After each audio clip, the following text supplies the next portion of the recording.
Hari Om, Bhagavad Gita, chapter 8, Akshara Brahma Yoga, Imperishable Brahman, verse 10.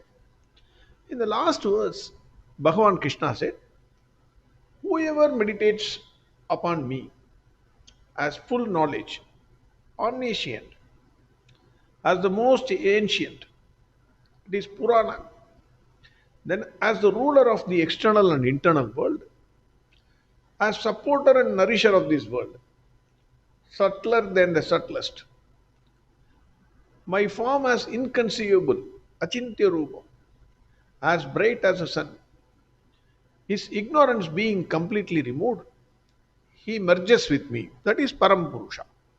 That is what Bhagwan Krishna said in verse 9. Now, verse 10. प्रयाणकाले मनसा चलेन भक्त्या युक्तो योगबलेन चैव भ्रुवोर्मध्ये प्राणमावेश्य सम्यक् सतं परं पुरुषमुपैति दिव्यम्. Bhagavan Krishna again says, Prayana manasa chalena.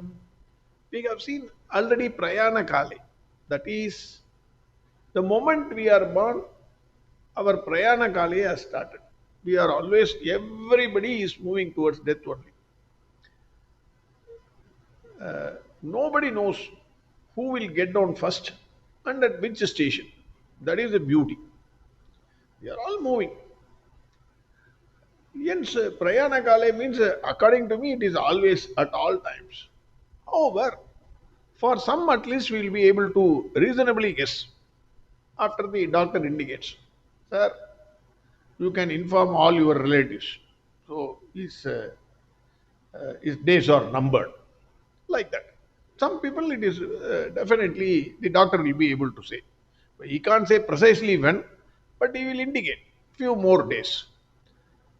Prayanakale manasa chalena. Manasa achalena.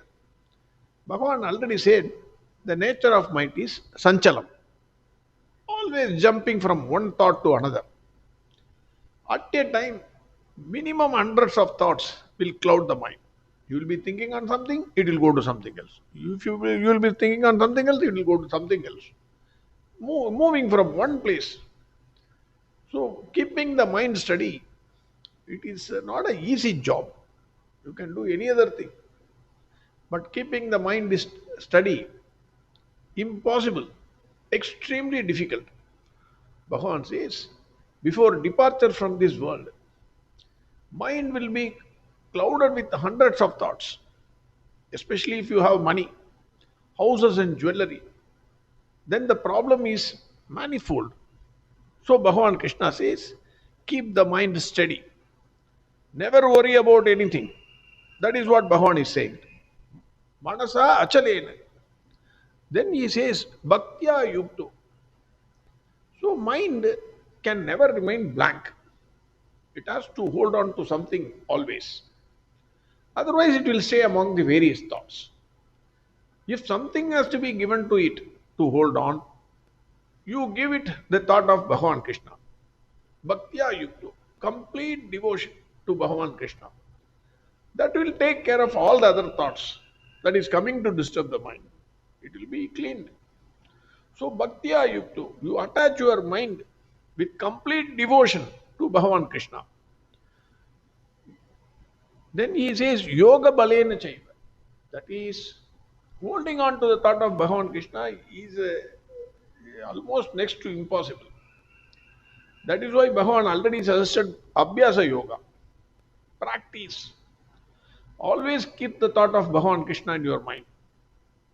When you work, when you eat, when you take bath, whatever you do, whatever is the nature of work, concentrate on the work. But keep the thought of Bhagavan Krishna in your mind. As I already said, like the mother who goes to the office, leaving her 1-year-old baby, let us say. She always keeps the mind on the baby, but concentrates on the work. She Exactly the same way. 24 into 7 you must practice this. Because of this practice, yoga ballet, because of your consistent and continuous practice, then you gain that strength. Yoga balena chaiva. It becomes easy for you. Anything by practice becomes extremely easy. The thought of Bhagwan Krishna will immediately come at any moment because you have practiced it for such a long time. Then he says, Bruvor madhye pranamaveshya samyak. He says, placing the breath in between the eyebrows. Bhagavan is not saying this for the first time. Already in chapter 5, verses 27 and 28, Bhagavan already said this.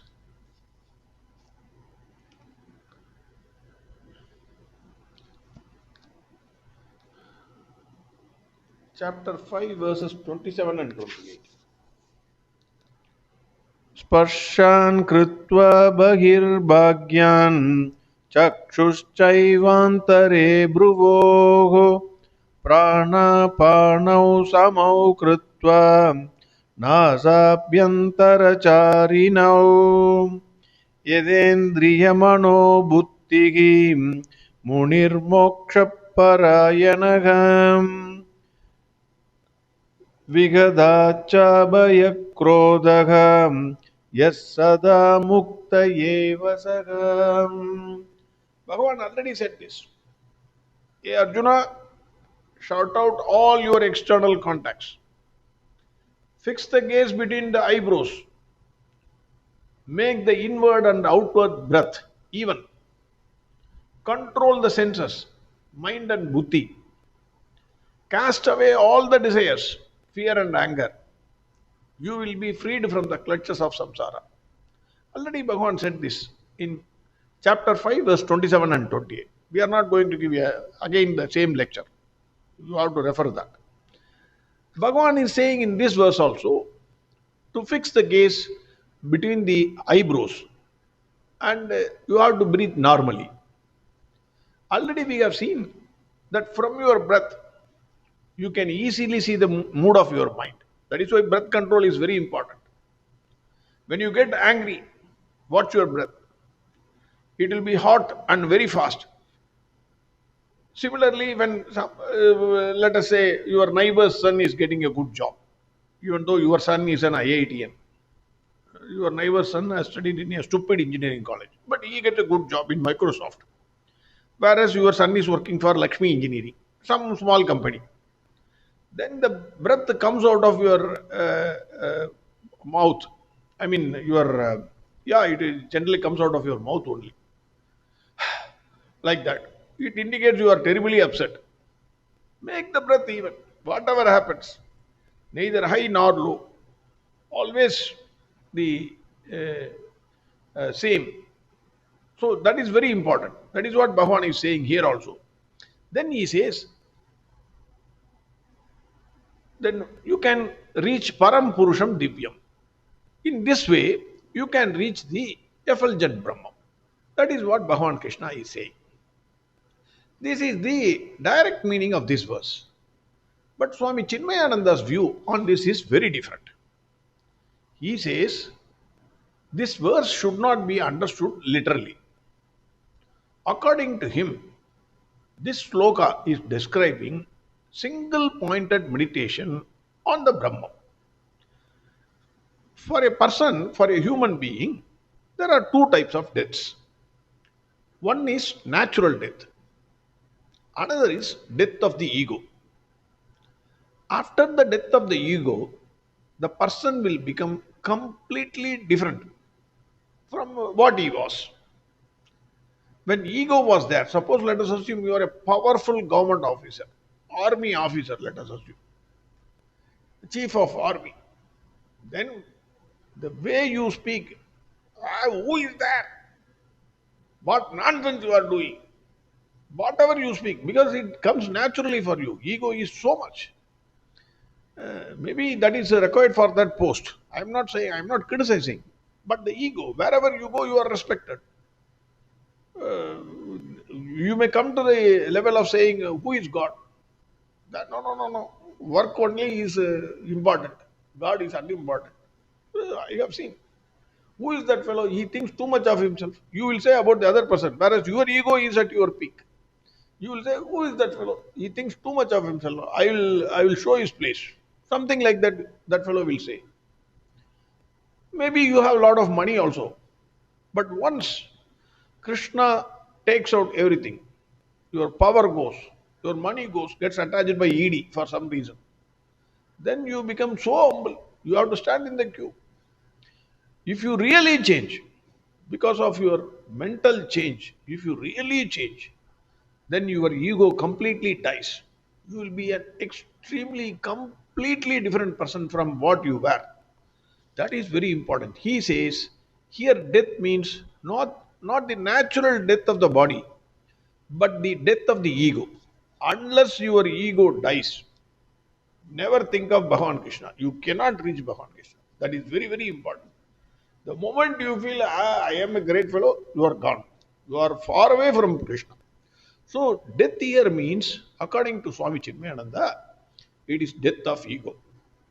Then, in meditation, you withdraw yourself from all the external contacts. We have already seen Sloka 27 and 28. Your body, mind, and intellect is withdrawn from the external world. If you withdraw your body, mind, and intellect from the external world, you experience perfect inner silence and tranquility. Take the case of a deep sleep.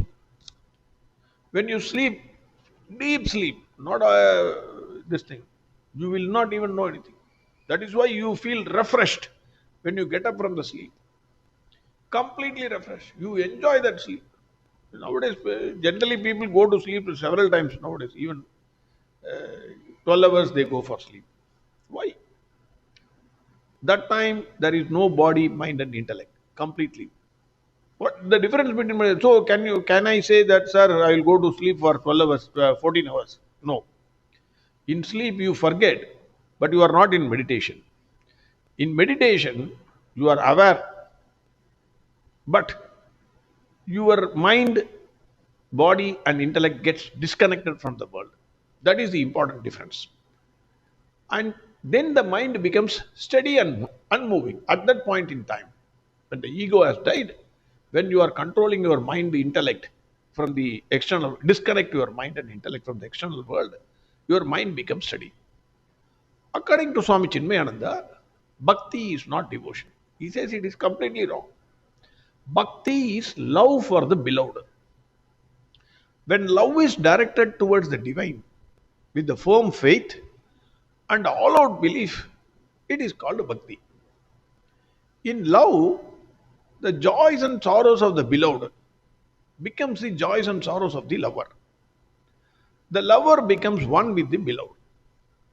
Here he quotes Adi Shankaracharya, who says bhakti as identification of the ego with its real nature, with the self. That is bhakti. So he says devotion is not bhakti. Bhakti is love. Alvas and Nayanmas, they loved Krishna, Bhagwan Shiva, like anything. Their love is abundant love. I cannot describe it. Love cannot be described. Sweetness cannot be described. Similarly, love cannot be described. So they had so much of love towards the towards Bhagwan Krishna or Bhagwan Shiva. That is what here when bhakti, when it is said bhakti, it is love. That is what Swami Chinmayananda says. Then yoga bala. Yoga bala is the strength acquired by the meditator when he meditates upon the Supreme regularly, consistently, continuously for a long period of time. Anything by practice, you gain strength. You go to gym every day, then every time you, one day you go, then you touch your arms and see whether it has become strong. But really, if you go continuously, every day, definitely there will be what they call as, I don't remember the exact word, they feel that egg like thing which comes out of their arms. So they feel proud about it. It's not on one day. Years together you have to practice. Similarly, meditation also you have to practice years together. Then only you will get yoga bala. The inward strength is much more powerful than any other strength. Inward strength is much more powerful than any other strength. The mind is withdrawn from the endless agitations, and the intellect is peacefully rested in the contemplation of the infinite and contemplating on the infinite qualities of the absolute. That is meditation. Then Swami Chinmayananda says, prana here represents the different expressions of life's vitality. Life expressing itself as various functions of the physical body is called prana, physiological functions. Otherwise, it is swasa. According to him, if it is breath, then Bhagavan would have said swasa, control the swasa. He is not saying that. He is saying prana. Prana means there are five main pranas in this body. One is prana, faculty of prana, faculty of sense perception. Second is apana, excretory system in the body. Third is vyana, the digestive system. Fourth is samana, the circulatory system. And fifth is udana, the ability to think on the supreme and live that life. That is udana.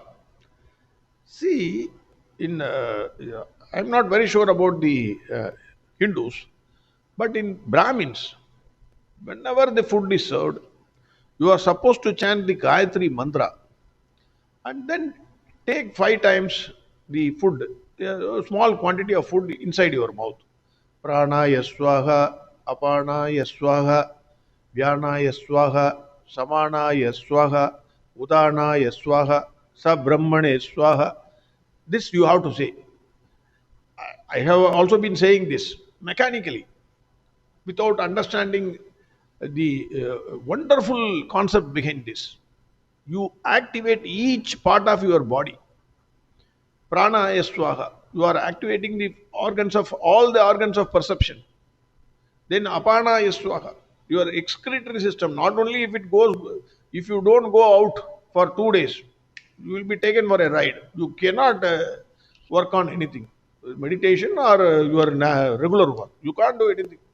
Your excretory system should also work perfectly. That is very important. Apana is swaha. Vyana is swaha, digestive system. Whatever you eat stone, nonsense we are eating. Everything. Everything gets digested. You activate that. Then samana is swaha, the circulatory system. The food energy gets circulated through the blood. If there is a block, then you will be in the bed. You won't be able to read Bhagavad Gita here, or I won't be able to read Bhagavad Gita. It's gone. Utana is swaha, that is your ability to think on the Supreme. That also is getting activated. Wonderful system they have created, which is getting ignored every day. Day by day it is getting ignored. That is what I want to say. But here, prana means, Swami Chinmayananda says, it is not swasa, it is prana.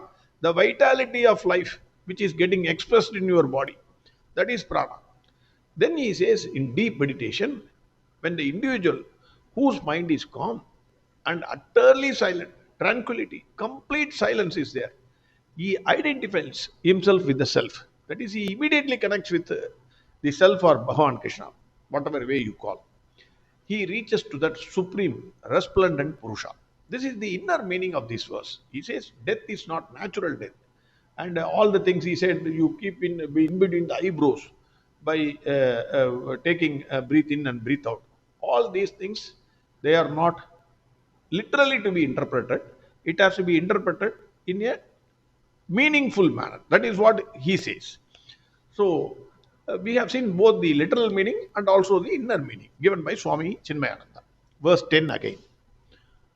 Prayana kale manasa chalena bhaktya yukto yoga balena chaiva bruvor madhye pranamaveshya samyak satam param purushamupayiti divyam. Next verse we will see tomorrow. Hari Om Sarvam Krishnarpanamastu. Narayana Narayana Narayana Narayana Narayana Narayana Narayana Narayana Narayana Narayana Narayana Narayana Narayana Narayana Narayana Narayana Narayana Narayana